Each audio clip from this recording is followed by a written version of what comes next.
Hi guys, I'm Angel Linstra. I am a PhD from the sociology department here at SEAM Boulder. I've been here on campus for 8 years. I'm a postdoc here now. I work in the graduate teacher program, and I do research on the use of technology in classrooms in higher education with these two right here next to me. We're a wonderful research team. My dissertation work was a comparative analysis of the use of clickers, both with regard to instructor pedagogy and student interaction. So my area is sort of social interaction and sort of ethnographic and sort of mixed methods research on how students interact around technologies in the classroom. And my work was a comparative analysis of sort of clicker use and student experiences with clickers as they differed between sort of traditional STEM, astronomy, chemistry type of spaces and more social science, sociology, and journalism type of spaces. I looked at clicker use in 4 disciplines across many different classes, surveyed over 3,000 students, I did 28 interviews for my, 38 actually, for my dissertation, and we've done about 20 since then. So I've done 60 or so interviews with students here on campus in the last 3 years. I've been studying clicker use since 2004, and recently I've broadened my work to look at kind of the nexus between trying to motivate students to stay engaged with clickers and this sort of explosion of cell phone use and to a lesser extent laptop use here on campus, and how that sort of works between, we're using some technology to motivate them to try to stay on task and engage, and then we have these other technologies that are detracting from that process. And our research as a team was really motivated by what we saw as a change in the student culture here, that even in the last 5 or 6 years, the amount of cell phone use and web access that's going on with cell phones in the classroom has really exploded. And I think that as an instructor, I teach here, as a faculty member, when you're sitting and watching, it's very different to be up there teaching and think, oh yeah, I'm sure they're checking their phones occasionally, or oh, I checked the time, whatever, yes, I'll meet you at half-past at noon. That's a short, quick text. It's not, I hope, too disruptive.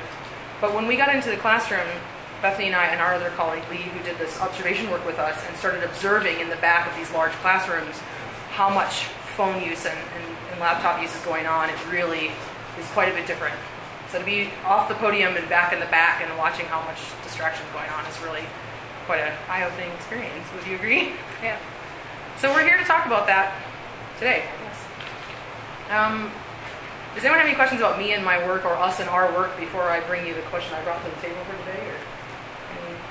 Or what fraction of students are using are texting frequently during class? And could you compare that to what fraction of students are asleep in a traditional lecture? It's true there are lots of cell phones, but when I go into a large lecture hall that isn't using clickers, I can also count lots of students who have their head down. What do you think? Well, we do have... The point is, there's always been students who don't pay attention. Right. Oh, absolutely. Is it more now? Absolutely. I would say it is. I would say that culturally our compunction to be connected all the time is really powerful. It's powerful for faculty too when we're at conferences with laptops, but it is pretty powerful for these students and So would you say the number of students dozing in class is less? Depends on what time the class is. Well, we have data that we're going to show tomorrow that compares non-clicker class and a clicker class to some extent, and it appears that the engagement of peer instruction in clickers helps. Okay, but it doesn't help enough to stop the very substantial cell phone use. So can you... And the other thing that's really good that I think should come out, it's not quite the question you asked, but part of what Angel's especially interested in is essentially students' own picture of what they should be doing in a class. If you just sit a student down and say, so, you're in lecture, what should happen? That's an amazing question. That's the kind of question I would never ask. But she asked that. And the narrative that students give about what they think their own behavior should be varies a lot. And it seems like it may be varying with time also. Okay, so a student used to think if they were in class, they should be engaged. in class. They might go to sleep, but that would be your fault because you're the teacher, okay? But the point was they wouldn't say to you, oh, I'm not going to give you all my attention. And now I think some would. Well, and part of the problem here is that so we've come far enough to develop cultural norms around the notion of, okay, a lot of students told us in interviews, I don't bring my laptop to class because I know I'll play on it. But those same students haven't matured far enough, or the culture hasn't matured far enough for them to think, oh, actually, I've got this mini computer in my pocket, and that's actually the same thing as my laptop. If I'm playing on this, there's no difference in this in my laptop. When we went into this, I was really surprised at how few of them actually take notes on a laptop. I thought the numbers would be something like 40% laptop note takers and 60% non, or either don't take notes at all or take notes on pen and paper. The numbers across the 3 courses we looked at last fall, which were all large, more than 100 student science courses, 2 in astronomy and 1 in geology. The numbers were more like 75% paper note takers, 5% don't take notes at all, and that the rest laptop users. So not that many laptops, really not that many, considering that a good portion of the students own laptops. Right, you said only 5% are not taking notes at all? Just sit and, yeah, So 95% of the students are taking notes either with it depends on the course, but across the 3, somewhere between 5 and 10 just sit and listen and prefer not to take notes at all. But important clarification there, that's self-reported. Yeah, we're certainly not sitting and counting. How they define taking notes Bring the notebook. is up for debate. Open. Well, and we did record some observations of how many notes they were taking. So on average, how many pages of note? Is it a half a page? Is it 2 pages? But This goes back to the comment before, too, though, about what do they think lecture is supposed to be about? Is my role to take notes or not? And I think that's going to vary by class and sort of structure. Yeah. Well, I want to ask about that because it seems like there probably isn't a generic culture in existence at the University of Colorado about note-taking or distraction. Every class sets a tone, and I have the sense that it can be quite different from one lecture to the next, depending on expectations and behaviors in the classroom. So I'm wondering if your study is able to separate out what are students like nowadays, and what are students like in this class with this teacher this semester.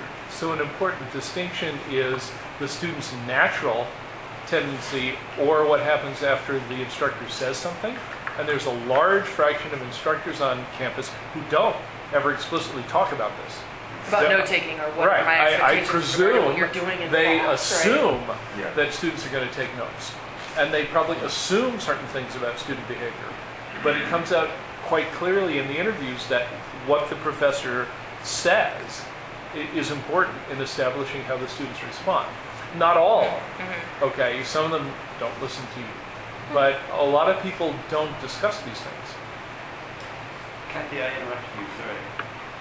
I was just going to say that to me it seems like science class is one of those places where it's actually kind of hard to take notes on a laptop compared to other classes. So I would imagine that if you went into a history class, you'd see quite a different ratio.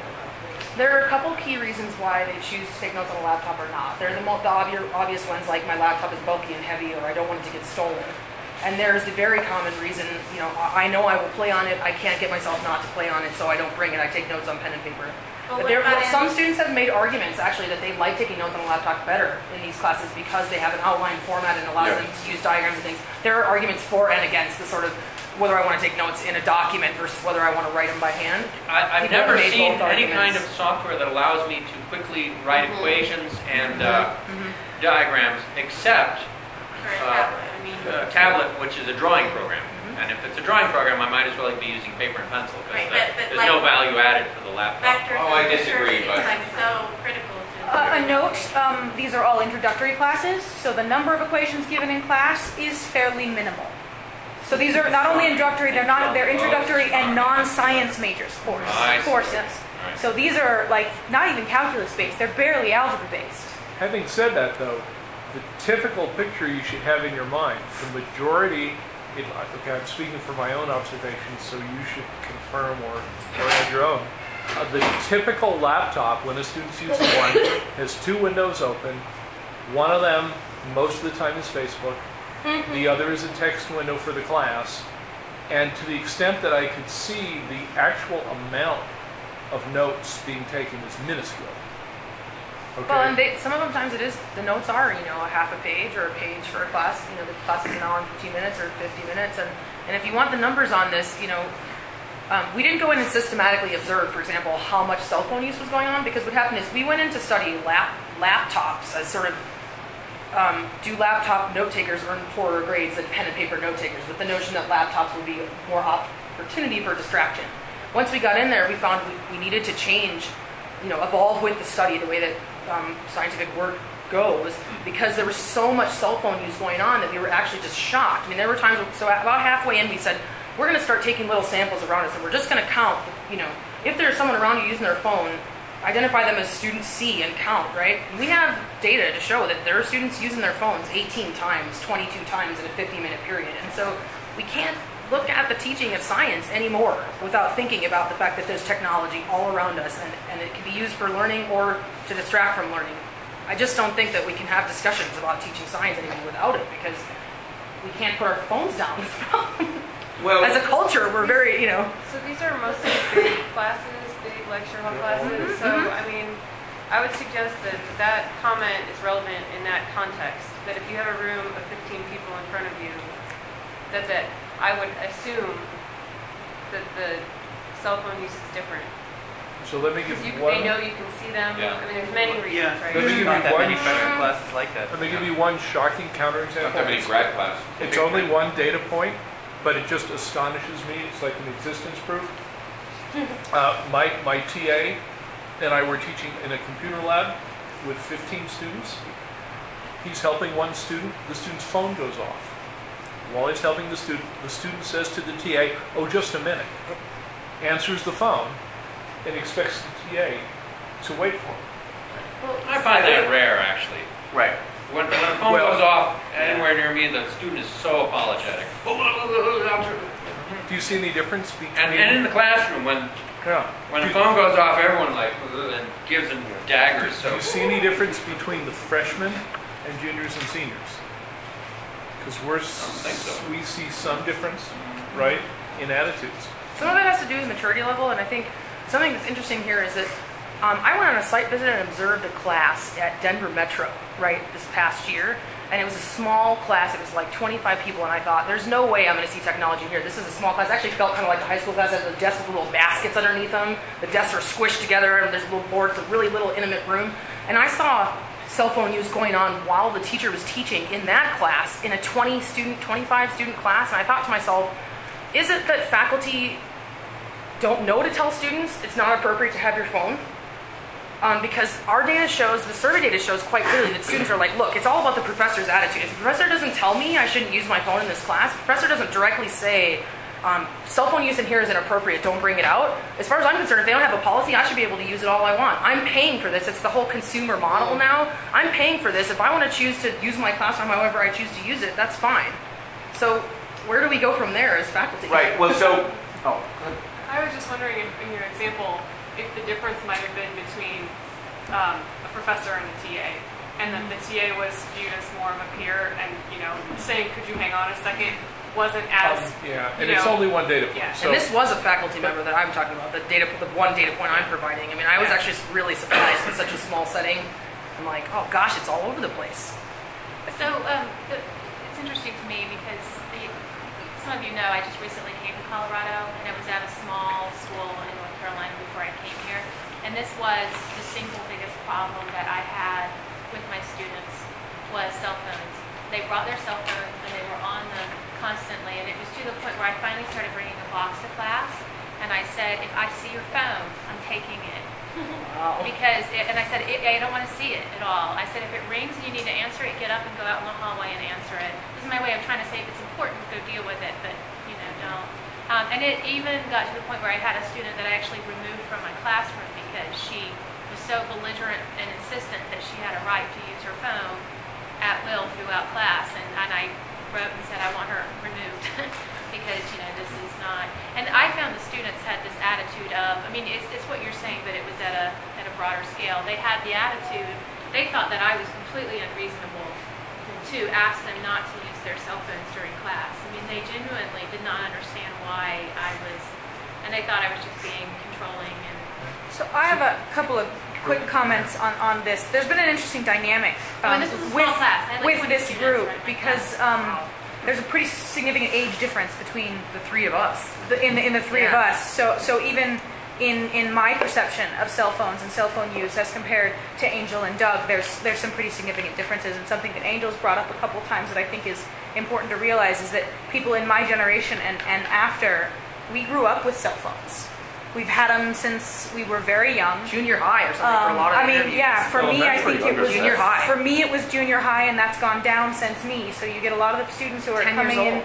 to freshman class now who've had their cell phones all their life. And they sleep with their phones, you guys. That's their alarm clock, so their phone is under their pillow. A lot of Yeah, these they don't people, like- their they don't phone, like it's like, watches you leave house without your phone, you're in an emotional uproar. I mean, their families, mine included, who don't even have hard lines anymore. They- They're- So were they're- you allowed to use cell phones during a high school class? No, but that doesn't mean any more than if you say you can't use them in a university lecture doesn't mean people don't use them. Some schools, I know some high schools go so far as to do something similar, and you can't even bring them onto the campus. But another point, You don't have to cheat on your homework either, Mike, but What's the question? But I think the biggest problem is they're not self-regulating. They don't understand that they're actually losing out by being constantly. But to their credit, watch our meetings. I find, because this was such a big issue for me. You know, like in this meeting, I've noticed several people have had their laptops out. Kathy and I have been emailing. Okay, it's a case During the in point, meeting. right? I mean, but we do it too. And you know, I was at Deaver the other day, and I'll admit, I had my laptop out and I was doing stuff, and so was half the other people there. It's just we all do it, and it's. Have you ever audited a course at the university? Let me No. let me sort of respond though on that, which and go to one level higher, which I think sort of subsumes some of the discussion that we've had, which is this idea about expectations and utility of this. So a place where you don't see this, and I'm willing to bet that your students at J.C. Smith, along with any others, would subscribe, and this sort of plays on your question of the agency also in the educational classroom earlier. What Diane Sieber does is set up a contract with the classroom. She has explicit discussion. This is what you found in your data, is that when students have an explicit discussion about what the role of these tools, what the roles are for these tools, and they get some, and I'm willing to bet that it's really important that it isn't simply authoritarian, but there's a collective discussion about this so that the community describes what the rules are. I'm willing to bet that students are more willing to follow this, and they understand better what the nature of this is. So I think, what I would argue for is two things. One is that we build a cultural community, whether it's simply telling the students, top down, this is why we're doing it, this is what the norms of the classroom are, or building with the students. Either way, to decide about the role of that. And then the other is it's incumbent on us that if we are going to have these technologies in the classroom, whether it's a pencil and piece of paper, or cell phones or computers, or seats, that we make all of those tools critically useful in the educational enterprises that we provide for the students. So the whole point is you don't want to provide a tool that is a distraction or is not, that students don't know how to use or isn't instrumental to the purpose of why they're there and what they're doing.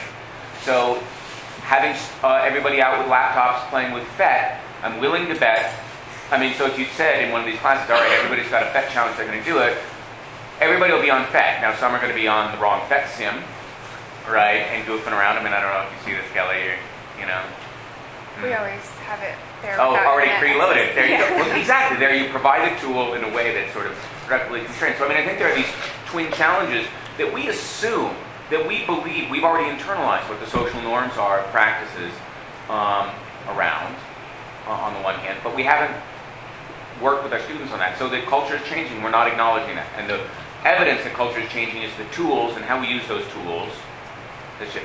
I'm just a little surprised the cultural norm from high school hasn't, I haven't encountered your problem. I see students using cell phones, but they're generally discreet.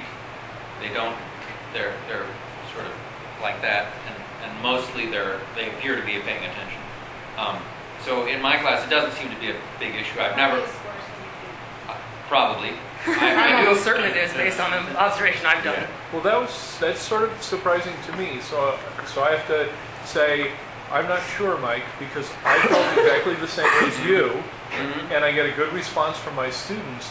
And when I saw the numbers of the anonymous observers in the back of the classroom, I was pretty surprised. And I'm not surprised that the culture of high school doesn't carry over, because here's the thing. High school is you're still being told by your teachers and the structure, we're here to oversee you, we're going to tell you what to do. If we see your phone, we're picking it up, it's going to the principal's office and you have to go get it. The students get to college and the attitude is, I'm a college student now, I'm an adult, I should be treated like an adult and I can make my choices accordingly. And so... And where did they learn what an their adult choices, means? what's that, right? No, seriously, educationally.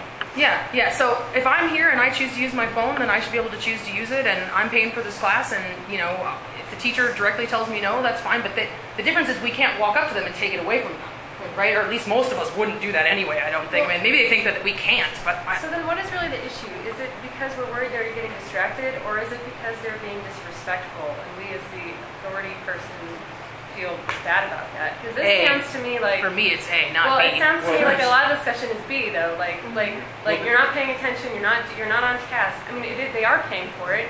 If I'm sitting in a class, people here are doing whatever they want because it's their time, right? Like. There's also a C. I don't know. C is that you've got your laptop out. I'm trying to concentrate on what Mike is doing, but you're playing with whatever you're playing, and it's interfering with me. So the issue is students distracting each other with their technology. And it says actually in one of those arcane things that we all nail to our syllabus, that if the student interferes with another student's learning, that's grounds for throwing him out of the class. So if anybody actually has to worry about what you can do, that's the boilerplate that stands behind. And when do we make that explicit to the students? You put it on the syllabus. Or discuss it verbally. Yeah. Do we? I mean, I don't think many people do. I'm willing to bet none of those three classes you did. I mean, maybe Doug. No, because we specifically asked them for the study not to do it. Actually, we specifically asked people the 3 classes we observed, not to discuss technology use at all, so that we wouldn't be affected by our sort of study. So to follow up, I'm sorry, I don't know your name. Katie, following up on that, it does seem that there's this assumption that if students aren't paying attention in lecture, like that's the only place that they're learning, whereas they're also studying, they're doing homework. So are you assuming that if they're not paying attention in class, then that's going to have an effect on what they're learning? We correlated our observations with their grades. So now you won't have to come tomorrow because you're going to hear some of the punchline, but this was all motivated by, in Diane Sieber's class, there was a strong anti-correlation between laptop use and grades. The laptop users and the paper note takers were a full grade difference Repeatedly. at the end of the course. She did it over, I think, almost 5 But semesters. she teaches with all lecture, and part of it for us with our background in clicker use was, if clickers are engaging students, then what's the relationship between that and these other things that are causing But the them to original disengage? study showed very clearly that if everything else is the same and the class doesn't use clickers, it's just a lecture kind of class, that the people with the laptops pretty consistently get significantly lower grades. So that's what the data shows. What you do with that, I think, is somewhat less clear. With the cell phone? Pardon me? What did you find with cell phones? About half as large an effect. So about a half the letter About grade half a lower grade. overall final grade So if the you more use they your use phone. their cell phones, the If you use your phone in class, yeah. Or rephrase slightly, those students who use their cell phones a lot have lower average grades. I mean, that doesn't mean Not that if you because can of stop them, that. that their grades would go up. And that's not a lot, actually. That's parsed simply into those who said never and those who said at all. So we gave them the option on the question to choose. I used it 1 to 2 times. I used it 3 to 5 times. I used it 5 to 8 times. We bunched it never and everybody else. So that we could, and between those 2 groups, never and anybody else, And there since was about a half a grade. Since letter it grade is self-reported, I'm guessing that that never includes a lot of people who did use it a little bit, but Right. well, Well, and it's that okay with doesn't us. If count. they No, used it that one doesn't time, count. yes, I'll meet you for That's- one that's time. what Put I'm it saying. down. That's, yeah. I really like that distinction, just to get back to our prior thread, which is what are students' expectations of this in the class? Even if they use it a few times, the point is to say, my expectation is this is okay. Maybe not ideal, but okay. Versus those who say never, say, no, I set distinct bounds about, I'm willing to bet that is a proxy or correlate for what is it that I should be doing while I'm here. And they already have followed this implicit contract that maybe aligns more with the professor's expectations, because we don't know what cell phones are. Another thing along the lines of any sort of contract, talk about a mixed message. The university has official emergency texts. I think the city of Boulder actually will text homeowners in this case of an They emergency. can't shut their phones off because everyone will whine about the emergency access thing. And so it's a complication. One of Again. the things, I don't want to cut you off. Yeah. One of the things that I was thinking about in terms of the student next to you, going back to the student next to you distracting you and how that's a problem, is that students, I'm willing to bet, do not consider the fact that if they are at lunch and text their friend who is in class, they have no knowledge or even perception that they are disrupting and putting their friend at a disadvantage. And I think that that could be a potentially useful thing to just put forward to them as so they could maybe think about it for a minute.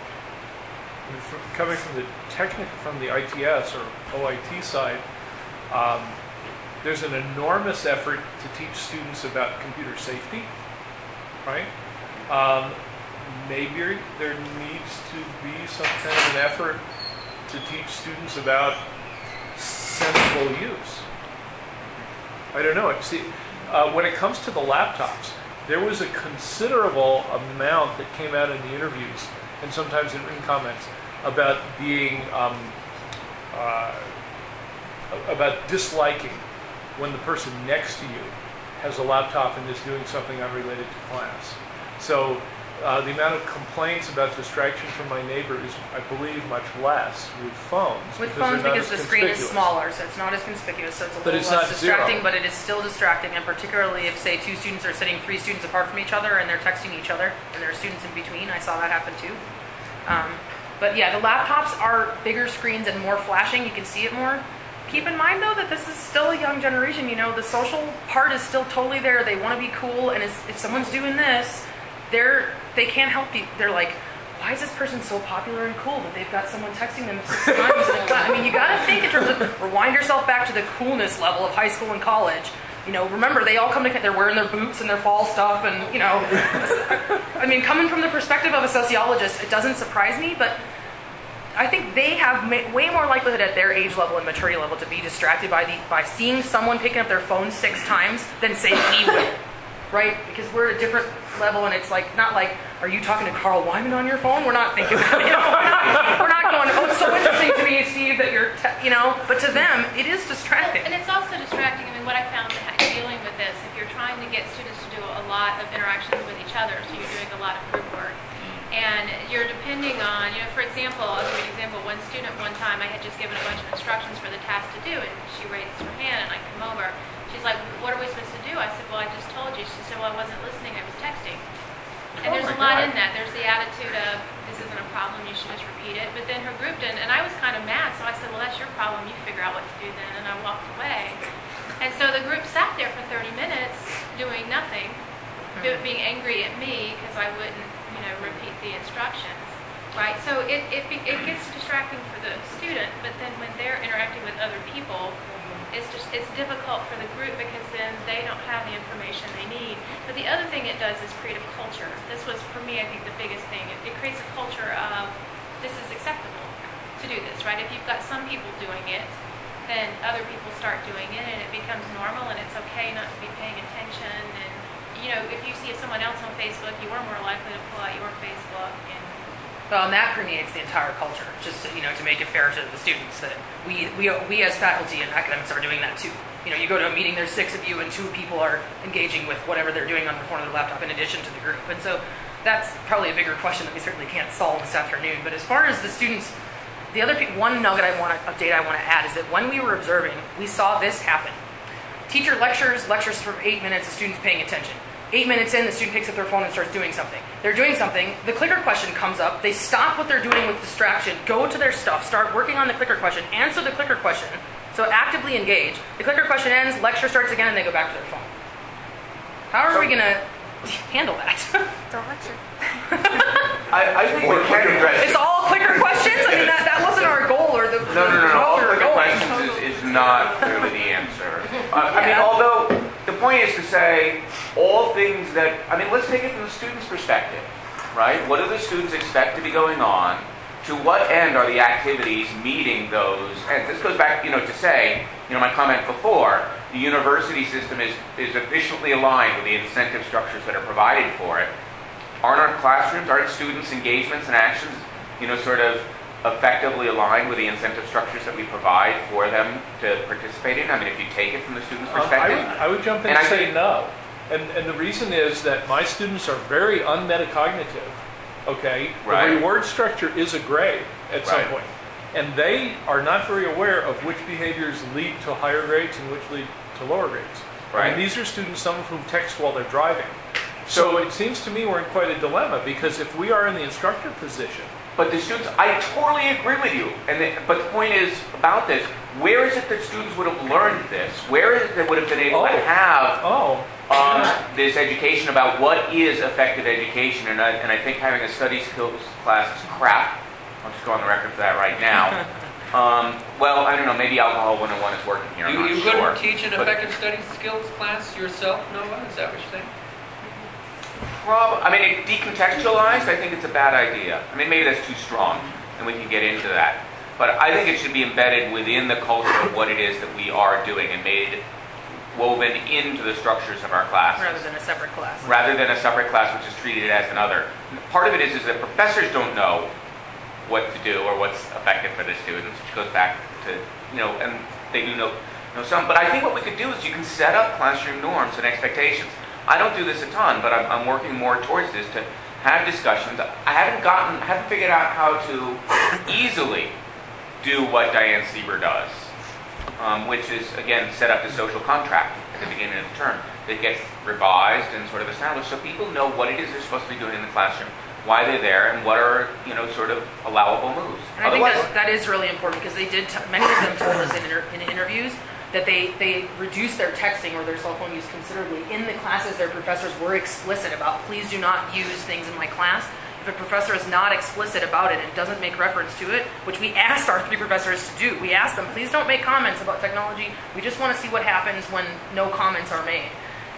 Students told me in interviews, that, well, this professor doesn't seem to care because he didn't comment about it, and so I would never do it in my English class. My English class was really emphatic about me not using it, but since this professor doesn't care and it's a large class, I mean, I think this study pretty much cries out that with today's students, you have to have a discussion about the classroom climate, the classroom norms, the expectations. What does it mean to learn? Yeah. Right? So you do this, Steve. You say, hey, I want you to do your homework, and here's some data that demonstrate that if you do your homework, or go to tutorials, or something. Yeah. I mean, I put the big lie out there in front, too, of course, which is the correlate. Anyway, we can talk about which lies we tell our students, but the whole point is that I want to affect classroom culture in a particular way and say, all right, the outcome grades, you can see, if you don't do, a quarter of your homework, you will not get better than a C, or at least nobody has in the past. I mean, after our results, we're sort of joking about how to present this. Anybody who wants the one summary PowerPoint slide of correlation between phone use and grades is welcome to have it from any of us. Just don't publish it before our paper is submitted. But I'm going to add to the discussion that I have quite extensively, several times during the first 2 weeks, about what is this hour we have 3 times a week supposed to be used for? What should you be doing? What should I be doing? I'm going to say at the very end of it, and now if there was some magic little switch that you could flip that would increase your grade half a grade, would you do that with no other work? Everybody, I hope, will laugh, and then I will pull out my phone and I will say, this is the switch. I mean, I actually have a ritual. Isn't that a lie? I did that in my Just out of curiosity. We don't know. Not that I'm... We don't know. We don't know cause and effect. We know there's correlation. We don't know if the better students are the ones who don't use their phones, or the use of phones pulls any student down. We can't prove one way or the other. In Diane's study, there was some evidence. Namely, she showed them the data after the first exam, and some of the students stopped using their laptops, and their grades went up. That's right. So she did have one bit of evidence. But I actually have a formal ritual. Okay, so let me throw one other thing on the table. Everybody in learning how to teach, and we talk about all sorts of different approaches, but it's always either stated or behind what's said. You should never use something that's not comfortable to you as an instructor, right? And so I do personally think that an instructor has a certain amount of rights in the classroom. And if there's something going on in the classroom, even if it doesn't make your students uncomfortable, if it makes you uncomfortable, it's going to reduce your effectiveness as a teacher. Now, maybe you can learn to be comfortable with things that used to make you uncomfortable. Anyway, I have a ritual. You know, I say very explicitly to the students, when you have me for an hour, you have 100% of me, and I want 100% of you. If you don't want to do it that way, go buy the DVD, right? Go to the teaching company, save 30 grand. And so every class starts with me pulling out my cell phone, and I ask them to pull up their cell phones and their clickers. This goes on, this goes off. Now, obviously, it's far from 100% effective, but I personally feel that to make me feel comfortable in the classroom, I have that discussion. And we do it all together, every class. And in my discussion, in my class, I try to just focus also on, you could be distracting your peers, right? Please be respectful of the students in the learning community around you and consider how much your own behavior could distract somebody else who's learning, right? How much you're using it. So I think to come back to Noah's comment earlier, I think it is also incumbent upon us as faculty to publish our research like this when we do it, so that we could get, if we can get this in science, we can get a little 2 or 3 page, we can just give it to the students and say, look at this, and here's some other replicated studies. They'll respond to that. Here's the data showing that if you're distracted by other faculty, stuff, that yeah. I mean, we have Faculty is actually who the audience should be more than the students. Mm-hmm. Yeah. Well, but we also want to know that it's true that if a student who normally works on his laptop during a class, maybe it wouldn't help any if we made them close their laptops, Right. turn off their phones. I mean, I would like to know that before I start telling my students. And not to be. It does seem like students, people respond to data, students could respond to data. They think that multitasking is effective. Right. Yeah. When in fact there is no such thing. Yeah. Right. So Tomorrow, but the student belief system, unfortunately, doesn't seem to follow the data. Like I said before, there are students who text while they drive. Almost everybody calls while they drive. Tomorrow we're going to show this 2-minute video from the Stanford study where they found lots of Stanford undergraduates who thought they could multitask. Then when they tested them, they found 0 who could. So I'm afraid, I agree with you, I'm going to show my students the data, but I sort of feel like I'm going up a very strong belief system that everybody multitasks and I'm really good at it. Yeah, I can tell you from our faculty study that data, nobody really listens to that. it's helpful though. Well, so people pay attention to data when it fits what they already believe. This is what we found with our faculty. If the data fits something that they want to be true, or that they already basically believe, they'll listen to the data. If it doesn't, it's useless. The data's Well, but right. Which brings up the question: what is it that convinces people? Which is a really hard question. Yeah. I want to sort of zoom out also though beyond. So we talk students and faculty. I also want to sort of challenge the study a little bit, or the premise a little bit too, which is I'm quite sure I could create a classroom where cell phone use enhanced student engagement and performance in this environment. Eric Mazur, I suspect, has, on balance. It would be really interesting to think about where are the digital distractions. And I want to make sure that the focus lay on this is the idea of distraction rather than the idea of a particular tool in its own right. You could imagine a class where, in fact, texting each other is good. You can imagine a class where you use the cell phone for a clicker, or people talk about using. I got to look up the tech awards while Kathy was talking. You could have an enhanced classroom where the resources were. Can you imagine a classroom though where you can keep the students using the technology in the way you want them to? When their belief system says that if they do that 30% of the time, they're getting all the benefit. The way I want them to. It's a really interesting question about the way I want them to or the way they want them to. What I want to do is, ultimately I want to create a classroom where students have the resources to achieve a common objective that sort of we've set up. And, I'm not for a pure democracy. I don't really believe in it in just about any form. But because I have an agenda in the class and some privileged sort of resources to share with students. But on the other hand, I really do want the students to take a role in figuring out what is it that's going to help them learn and achieve those ends. And so for the students, so there's one freak in my class who always has the laptop open and is using that. And I'd say most of the time it's helpful for him and not distracting from the class. Bringing resources. No, honestly, so Okay, so I absolutely check my email during classes, but I also, we're talking about something, a lot of times it's like, oh, I remember I read something about this and I'll pull it up on the laptop. And as somebody who uses technology in class, sometimes it distracts me, but sometimes it definitely adds to discussion or my understanding as well. So there's been one study published from Cornell, and I don't know how the heck they did this. It must have been incredibly intensive. And there's only one paper, but maybe somebody will try and replicate it, where they tracked everybody who used a laptop during a class, and they tracked what they did. And there were 3 groups: the students who only took notes, so they weren't off task; the students who were off, doing whatever, email; and the students who were looking something up, typically in Google, related to the class. The lowest performers were the 3rd. It turns out that they got interested in something they found on Google. Does that mean they got distracted more But now the question a period of time? just because the students learned a tremendous amount that wasn't related to the particular class, is that a failure? I don't know. That's another question entirely. Right. What is it that we are measuring? Like, what counts as success? And grades are a tough one for me, as are any kind of service. I mean, this is really challenging. One of the things we want to do is, let me play devil's advocate about this, and I'll shut up after asking one other question beyond this. How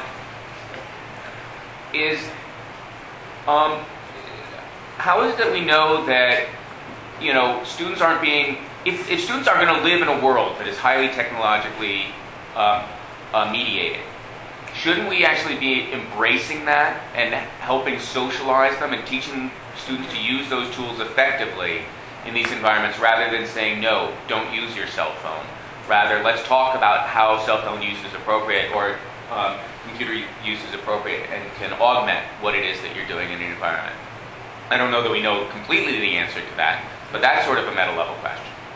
And then my only other question, I'll be quiet, this is on proxy for Ben, which is, are we aware of surveys of students, what they think, what their attitudes are about technology use, and how, do we have a set survey? I know you interviewed some students about what do they think this technology is, or how can it help in the classroom. Are we aware of surveys that exist to ask students, what do you think the role is of a computer in the classroom, or tablet, or phone? Do you know of any of those? My expectation from the survey, though, would be that the role of my electronic device is to allow me to check my email once in a while and Facebook once in a while and take some notes. That's what it's there for. That would be their judgment, typically. It'd be interesting to ask them. That depends on the class you're in. So if the class makes active use of it, I think they'd have very different perspective. None of the big intro classes that we've worked with have made. Well, I think that's the cutting edge here, right? Is the notion of the professor who comes in and says, "I'm going to make active use of cell phones in class, and so I'm going to design that as a technology that's used right along with the learning process, and I'm going to figure out how to do that." I think that's pretty cutting edge. I don't know yet of anyone who's really doing that. I had an email about it from my iClicker contact yesterday about somebody saying, "Oh, you don't need to ban cell phone use. You should encourage it, and here's how you might make it a productive tool." I think it's we don't have research yet because it's not there yet. Current faculty are able to do that. Yeah, I was just reading. There's just some Twitter classroom report, right, somewhere where they actively tweet during the class. Oh, well, that's Active Class out of San Diego. Phil Griswold spoken to this group. We could bring them out again. Where students in class are tweeting, and they have a sidebar with the professor. When a certain number of students vote on, I don't understand this, or have their own questions, and they can vote on other people's questions, they'll stop and change his lecture, which is great. And then also, just an aside, one of Bill's... I disagree with that. One of the key lessons that got me through a career, to learn how to turn the phone on, is writing down something the professor said that was dense, and going home and rereading it for an hour, and then understanding it. And I think there are things in all subjects, from Shakespeare to physics, where you shouldn't expect to be able to do that. But the expectation of our students is that they should. So the professor's thinking, okay, I've got this great lecture plan, and I'm thinking, oh, they're going to get this, and I'm going to go on to this. And if they don't, the whole way I've structured my lesson, I'm wrong now. So this might give me a chance for immediate real-time feedback to say, no, I need to adjust my lecture because it's not going the way I thought it was, and I may still think it's going that way without this information. Since I still have to look stuff up, but wouldn't you want that extra information in the presentation? That's why we use clickers too. That's why clickers are used. Yeah, I'm totally okay with that. Absolutely, but having a Twitter back channel is another way to do it, and it could serve in different situations. Better way to do it, actually. Yeah. You don't have to stop and very do a flip restrictive it right about now. what you survey and when you survey. Provided that, I mean, the thing is, the clicker doesn't allow for them to socially network during class with each other. The Twitter does. So provided that they're not also doing the 40% of their attention is going to who's going where and who's going skiing at Breck this weekend through the same Twitter channel they're twittering with the professor. My Well, worry interested to study. my worry is Yeah. the That's a bad pragmatic thing. one, that the existing culture is one of students who enormously overestimate their own abilities to multitask. And this little video from Stanford makes it clear. I mean, if Stanford students can't multitask, CU students can't Do it either. multitask, but they behave as if they can. And that seems very problematic to me. I don't know if that's generational, but Oh, yeah, I think I mean- everyone thinks they They can multitask, and the reality is, until everybody realizes Right. that there is no such thing, which is Right. another 10 or 15 years of cultural knowledge. I mean, I had really somebody a conundrum. report from a NASA meeting recently. I totally agree with you that it was a 2-day meeting, and for some reason the internet was down the first day. And this person says, "God, we got so much done the first day. It was like really awesome." And the second day was totally worthless. It was blown because everybody was catching up from the first day. So I don't know how to respond to that. The other little piece that I'll throw in is sports. I know you need to wrap up probably at the end, and that is that I think that we have this general idea that we all know that, you know, if you're at a meeting, if you're in a meeting, you know, a committee meeting with 5 faculty members, and you pull out your phone and you send a quick thing, you know, that's probably not disrespectful, but too much texting or doing something with your phone with your colleagues is probably considered disrespectful, right? We all know it's disrespectful, so we try to keep it to a minimum, right? And we respect each other's space.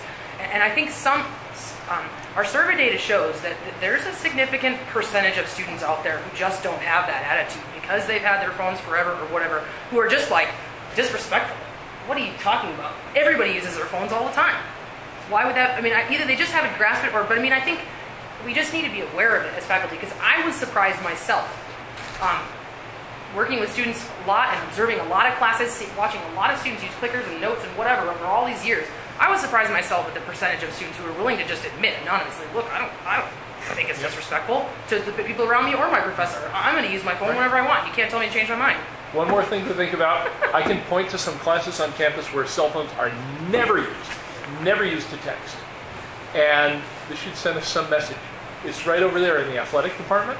Yeah, that's Okay, interesting. I happen to be on BFA athletic committee, and so I asked the coaches in their meetings, in their planning sessions, in the stuff where they got all the students together, how do they handle the problem with texting? And their eyes opened wide, and they said, "Are you kidding?